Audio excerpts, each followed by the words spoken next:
शुभ राधा अष्टमी और बुड़ो शिव के प्रणाम जानिए आमी तुम्हादेर सामने एक रेसिपिर भिडियो निये चले एलाम। आशा राखी तोमरा सबाई खूब भालो आछो। आमी एकदम तुम्हादेर मतोई आछि। एक हाफ लिटार दूधेर पैकेट निয়েছি, সেই প্যাকেটের দুধটা দেখো আমি এই পাত্রে ঢেলে নিচ্ছি। এটাকে আমি ছানা করব। কি রেসিপি করব সেটা অবশ্যই তোমাদের জানতে গেলে পুরো ভিডিও জুড়ে থাকতে হবে। দেখো দুধটা অলরেডি ফুটতে শুরু করে দিয়েছে। আমি লেবুর রস দিয়ে ছানাটা কাটাবো আর দুধটা কাটাবো। তোমরা চাইলে ভিনিগার অথবা পাউডার দিয়েও কাটাতে পারো। আর লেবুর রসটা কতটা লাগবে সেটা অনেকটা লেবু যে রসটা কতটা থাকে, সব লেবু তো সমান রস থাকে না। আমার একটা মাঝারি সাইজের লেবু লেগেছে। এখানে দুধটা অলরেডি ফুটতে শুরু করে দিয়েছে। আমি দিয়ে দিলাম রসটা। পুরো রস একবারে দেবো না, একটু দিয়ে মিশিয়ে তারপর আবার দেবো। তোমরা সাথে থাকো আর ভিডিওটা কন্টিনিউ করতে থাকো। আজকে এই রেসিপিটা তোমাদের সামনে শেয়ার করবো। আগে থেকে কোনো প্রিপারেশন ছিল না। আমার মেয়ে নিয়মিত ছানা খায়, আজকে ছানা খেতে চাইছিল না, বললো আমাকে একটা কিছু প্রিপারেশন করে দাও। তাই সেই জন্য ছানাটা করছি আর সেই রেসিপিটাই করছি আর কি। এই রেসিপিটা খুবই সিম্পল এবং খুবই সুন্দর একটা রেসিপি। মানে ভাতের সাথে শুকনো ভাতে খেতে ভীষণই ভালো লাগে। আর যেহেতু আজকে একটা পবিত্র দিন, আজকে রাধা অষ্টমী, তোমরা ঠাকুরের ভোগে বা নিয়মিত যারা গোপালকে অন্নভোগ দাও তারা এটা দিতে পারো। গোপাল সোনা ভীষণ খুশি হবে।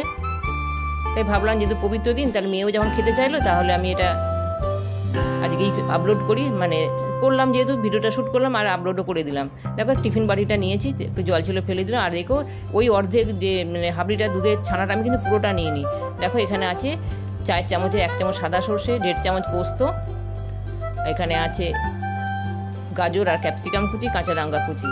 আর এই পেস্টের মধ্যে একটা কাঁচা লঙ্কা আমি দিয়ে পেস্ট করে নিয়েছি। 1 চিমটে হলুদ আর আন্দাজ মতো নুন আছে। তোমরা চাইলে হালকা একটু মিষ্টিও দিতে পারো। দেখো ছানাটা আমি পুরো কিন্তু ড্রাই করিনি, একটু জল জল অবস্থায় আমি ছানাটা রেখেছিলাম আর কি। জলটা পুরো আমি ঝরাইনি আর কি।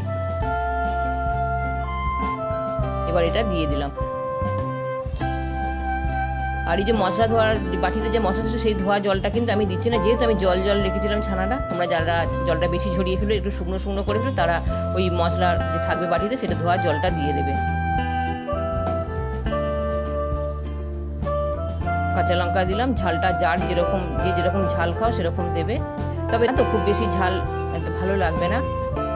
আর এই যেহেতু বললাম আগে থেকে প্রিপারেশন ছিল না, দেখো এই সবজিটা আমি এটাও একবারে মেশাবো না। এখানে কিন্তু তোমাদের একটা কথা বলে রাখি, এটা সবজি ছাড়াও সুন্দর হয়। আর সবজি দিয়ে যে করছি সবজিটা কিন্তু কাটা খুব বেশি দেবে না, এবং কাটাটা হবে একদম মিহি, যাকে বলে জুলিয়ান কাট। আমার এটা এই সবজিটা আমার একটা অন্য রান্নায় লেগেছিলো, কিছুটা বেশি ছিল, সেটাই আমি দিলাম, আলাদা করে আর কাটিনি। দেখো আমি প্রথমে অল্প দিয়েছিলাম, তারপর দেখে মনে হলো আর একটু লাগবে, তাই দিয়ে দিলাম। যেহেতু এখনকার বাচ্চারা একদম সবজি খেতে চায় না, খেতে বসলেই পেটে ব্যথা মুখে ব্যথা শুরু হয়ে যায় সবজি দেখলে। কোন বাচ্চার হয় বলতে পারবো না, তবে আমার মেয়ের হয়।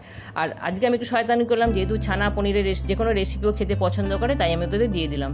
দেখো জলটা আমি আগে থেকে রেডি করেই রেখেছিলাম, ফুটতে শুরু করে দিয়েছি। এবার দিয়ে দিলাম, চাপা দিয়ে দেবো। 10-12 মিনিট পরে আবারও তোমাদের সামনে ফিরে আসবো।